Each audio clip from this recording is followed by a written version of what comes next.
I'm here with Jem Rolls, who says he's not an actor.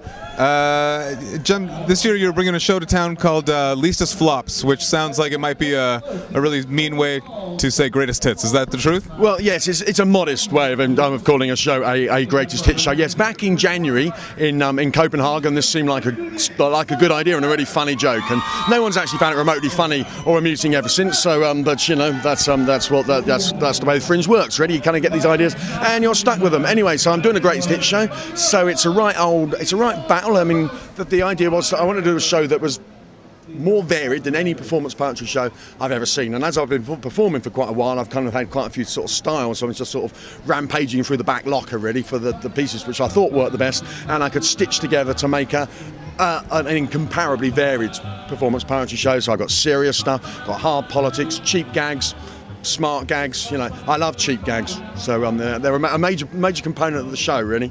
So yeah.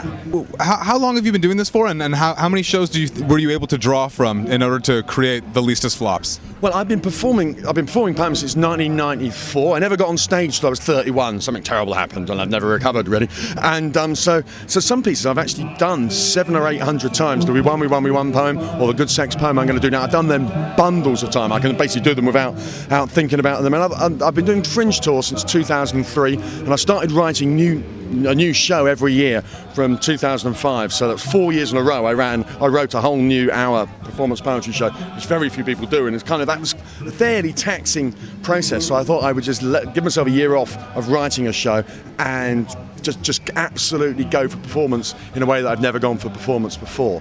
Thanks so much for doing this. And did you want to do a quick poem?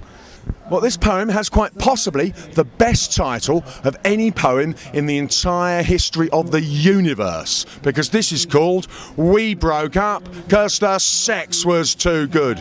You wouldn't believe it. We broke up because the sex was too good. We hardly talked. We never found out those lovely secrets, those childish stupidities, those charming worries, those foibles and buzzwords. We just fucked. The lust was working so well. Love never came into it. Talking barely came into it. It was raw, juicy, excellent sex. There was passion, yes, but you know the sort. Always new, surprising, spontaneous, sensational, completely bloody wonderful. I don't know her. She don't know me. We know most things about the body and nothing about the mind. You wouldn't Adam and Eve it. We broke up because the sex was too good. I didn't know it was possible.